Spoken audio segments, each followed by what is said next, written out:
నమస్తే రమగారు. నమస్తే రమగారు, కొన్ని పనులు మనం ఇంట్లో చేసేటప్పుడు శుచిగా శుభ్రంగా ఉండి చేయాలి. అంటే స్నానం చేశాకే కొన్ని పనులు చేయాలని అంటారు కదా, అవేంటండి? పూజ అసలు ఇంకా అది నో ఆప్షన్. వంట, పూజ గది శుభ్రం చేయటం కూడా కదా. అవును, పూజ గది శుభ్రం చేయటం కూడా. పూజ వంట స్నానం చేసి చేసుకోవాలి. తర్వాత ఏమో ఏమంటారు, ఏదైనా మందులు తయారు చేసుకుంటాం అనుకో, ఆయుర్వేదంవి మనమే చిన్న చిట్కాలు చిన్నవైన అవి కూడా స్నానం చేసి చేసుకోవాలి. ఎవరినైనా వెళ్ళడానికి, ఎవరినైనా చూడడానికి, వాటికి కలవడానికి వెళ్ళేటప్పుడు పసిపిల్లల్ని పెద్దవాళ్ళని దేవాలయాలకు వెళ్ళేటప్పుడు స్నానం నియమం, సాధారణ నియమం చేయాలి. ఇప్పుడు స్నానం చేసి చేసుకుంటాం. స్నానం చేయకుండా ఎవరు చేస్తారండి అని వెంటనే 100 మెసేజ్లు వస్తాయి మనకి. చేస్తారు, ఖచ్చితంగా చేస్తారు. స్నానం చేయకుండా ఎవరింటికైనా వెళ్ళేటప్పుడు స్నానం చేయకుండా వెళ్ళకూడదు. పూర్వకాలంలో ప్రయాణాలకి బయలుదేరేటప్పుడు కూడా స్నానం చేసి బయలుదేరమని ఒక నియమం ఉండేది. సాయంకాలం బయలుదేరితే అక్కర్లేదు, కానీ ఉదయం నిద్ర లేచాక ప్రయాణం అయ్యేవాళ్ళు ఇంట్లో నీళ్ళు పోసుకుని వెళ్తే మంచిది. అట్లా వెళ్ళేవాళ్ళు కాదా రమ్మగారు? అట్లా ఉండేదా? అంటే వెళ్ళేవాళ్ళు, అలా చేసేవాళ్ళు, తప్పకుండా స్నానం చేయాలి. ఇప్పుడు ఏముంది, పొద్దున్నే కారు ఎక్కేస్తాం, పిల్లలు పాచిమహాల్తో ఎక్కేస్తారు, వెళ్ళాక అక్కడ ఎక్కడో చేస్తాం స్నానం కదా, అలా చేస్తాం కదా. చెయ్యవు రమ్మగారు, నువ్వు చెయ్యవు, చేసే వెళ్ళాలంతే. అదే ఏమైనా సరే, అంతే ఏమైనా సరే మా నియమం, మేము దీపారాధన చేసే వెళ్ళాలి అంతే. ఖచ్చితంగా స్నానం చేయాలి, దీపం పెట్టాలి. వీరుగా కూడా తీయం కదా రమ్మగారు కదా. అవును. ఇప్పుడు ఈ పచ్చళ్ళు ముట్టుకోవటము, తర్వాత ఉప్పు పసుపు కుంకాలు అవి దాచిపెట్టుకునేవి తీయటాలు, వాటన్నిటికీ కూడా స్నానం చేస్తే ఒక శుద్ధి ఫీలింగ్ మనకి అలవాటు ఇది. ఇప్పుడు స్నానం చేయకుండా వంట చేసేవాళ్ళు లేరా అంటే బోళ్ళంత మంది కొల్లలు ఉన్నారు. అవును. ఈ పొద్దున్నే ఉద్యోగాలకు పరిగెత్తే వాళ్ళు ఊరికి ముందు స్నానం చేసి మంచి బట్టలు కట్టుకుంటే ఎలాగా, స్నానం చేశాక ఇల్లు ఎలా తుడుచుకుంటాం, స్నానం చేశాక బట్టలు ఎలా ఉతుక్కుంటాం, అవన్నీ పనులు అయ్యాక స్నానం చేస్తాం. వెసులుబాటే చేయాలి. నియమం అయితే మాత్రం చేయాల్సిందే. మీరు ఒక నియమం పెట్టుకుంటే, మనం పెట్టుకుంటే, మామూలుగా మన జీవితంలో ఏదైనా నియమం పెట్టుకుంటే ఆ లైఫ్ స్టైల్ వేరేగా ఉంటుంది. స్నానం మన నియమం. పొద్దున్నే స్నానం చేసే వంటింట్లోకి ప్రవేశించే వాళ్ళు 50% ఉన్నారు ఇప్పటికీ మన దగ్గర. నేను పాలు గీలు పెట్టేసుకుంటాను, స్టవ్ మీద పెట్టేస్తాను. స్టవ్ ముట్టుకోవడానికి స్నానం చేయాలన్న నియమం నాకు లేదు. స్టవ్ వేరు. ఆ తర్వాత వంట చేసుకునేటప్పుడు మళ్ళీ ఒకసారి స్టవ్ తుడుచుకుని వంట చేసుకుంటాం. మాకు పాలకి వాటికి అంటు ఫీలింగ్ నాకు లేదు. నా ఉద్దేశం అదేలేండి, నా ఉద్దేశం అదే.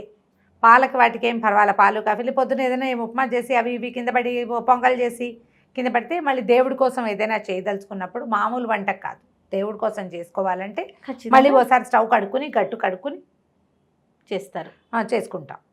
ఇవన్నీ ఏంటంటే అలవాట్లు, నియమాలు, పద్ధతులు ఇళ్లల్లో ఉన్నవి. మీరు అన్నట్లుగా నియమం అని పెట్టుకుంటే రమ్మగారు ఎప్పటికీ చేయాలి కదా.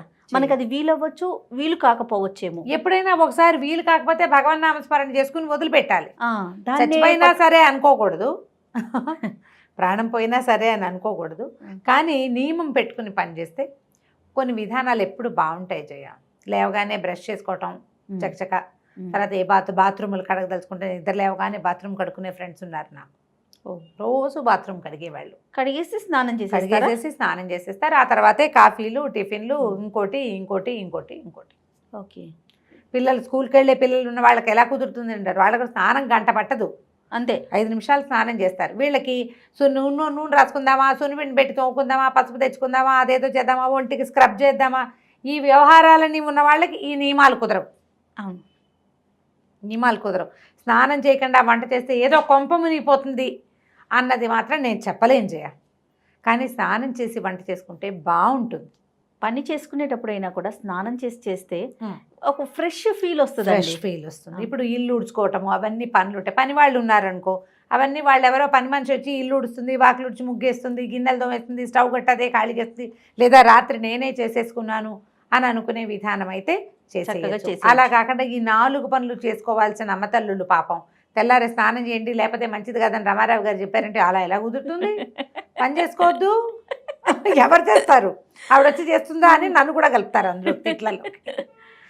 పని చేసుకుని వంట చేసేటప్పుడు కొంచెం శుభ్రంగా, అంటే ఇప్పుడు మనం వాకిలు ఊడ్చి, ఇల్లు ఊడ్చి, బాత్రూమ్ గడిగి, లేదా బాత్రూమ్ కడకపోయినా బట్టలు జాడిచ్చి అదే బట్టలతోటి వంట చేస్తే శుభ్రత ఉండదు కదా. అవును, అవునా? ఖచ్చితంగా.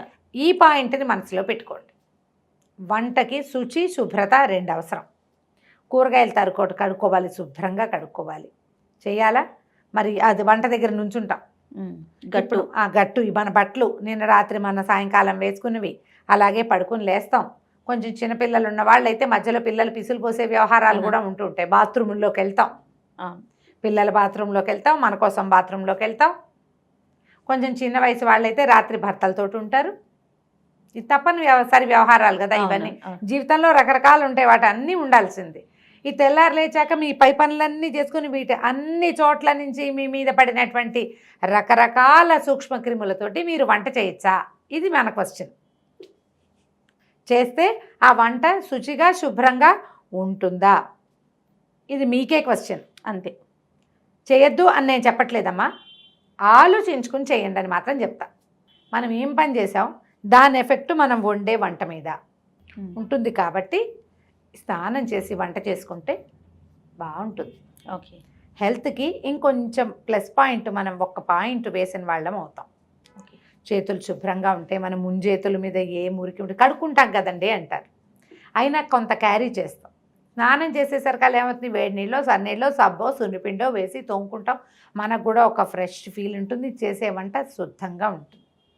వండిన దానికి ఆ దేవుడి దగ్గర పెట్టడానికైనా బాగుంటుంది. స్నానం చేయకుండా వంట చేశాను, ఆ పదార్థం దేవుడికి ఎలా పెట్టను అని అనిపించవచ్చు. మేమందరం స్నానం చేస్తాము, స్నానం చేసే వంట చేస్తామంటే ఒక 250 అయినా వస్తాయి. మిగిలిన వాళ్ళల్లో కొంతమంది ఇది చేస్తే బాగుంటుంది ఇప్పుడు చెప్పింది కదా అని ఇంకో 250 మంది ఫాలో అవుతారు. గాడిద గుడ్డు అని రాసేవాళ్ళు కూడా ఉంటారు. ఇవన్నీ కూడా ఏంటంటే మనకి పాతకాలం నుంచి పెద్దవాళ్ళు చెప్పేవి మనకి ఎప్పుడు ప్లస్సేనమ్మా. కుదిరితే వేసుకో, కుదిరినప్పుడు వేసుకో, కుదుర్చుకో, ట్రై చేయండి. ఇప్పుడు నిన్నటిదాకా మనం చాలా తీవ్రమైన పరిస్థితుల్లో ఉన్నాం. ఇవాళ కొంచెం రిలాక్స్ అయ్యాం. అంతగా ఇంటికి వెళ్ళంగానే స్నానాలు చేసేయటం, ఆ బట్టలు తడిపేసుకోవడం, పట్టుచీరలైనా తడిపేసేసేయటం, కూరగాయలనైనా సర్ఫతో కడిగేసేయటం మానేసాం. కానీ మానేసాం.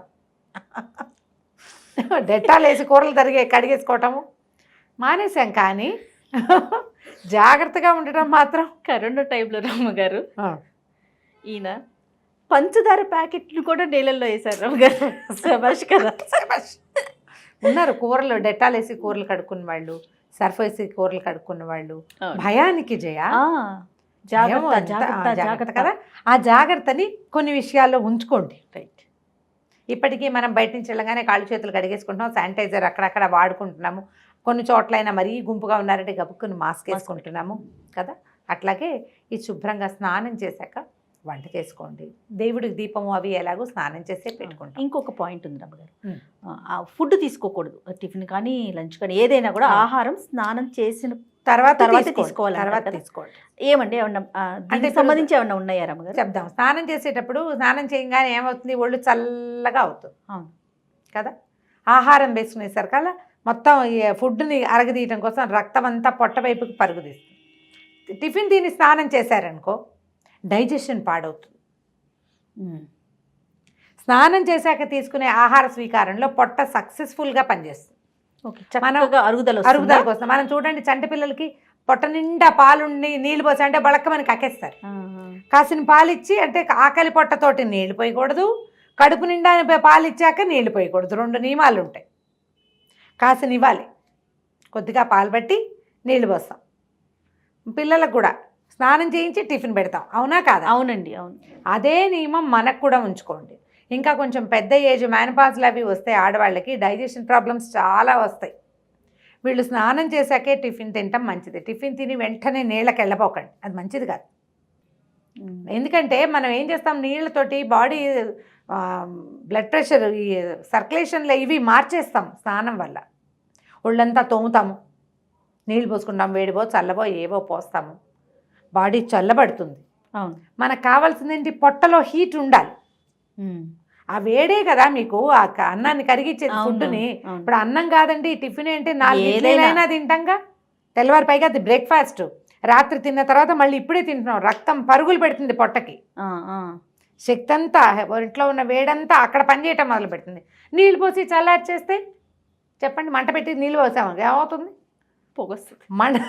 అది మంట పెట్టి దాని మీద నీళ్లు పెట్టాలి, దాంట్లో పెట్టకూడదు. మనం పుట్టినప్పటి నుంచి నేర్చుకుంటూనే ఉన్నాం కదా, కొత్త కూరలు నేర్చుకుంటాం, కొత్తవేవో టిఫిన్లు నేర్చుకుంటాం, హెయిర్ స్టైల్ మారుస్తాం, చీర కట్టు మారుస్తాం, అన్ని ఏమీ మారకుండా అలాగే ఉన్న వాళ్ళు కూడా కొన్ని కొత్త కొత్తవి ఇంప్లిమెంట్ చేస్తారు. నేర్చుకుంటూ ఉంటాం కదా కదా, చచ్చేదాకా నేర్చుకోవాల్సిందే. ఏదో ఒక మంచి విషయం మనకి తెలియంది లేదా తెలిసినా మనకి ఆచరించడం కుదరంది కొంచెం చిన్న చిన్న మార్పులు చేసుకుంటే హెల్తీ లివింగ్కి ఇవన్నీ హెల్ప్ చేస్తాయి. తప్పకుండా అండి. నమస్తే రమగారు. నమస్తే.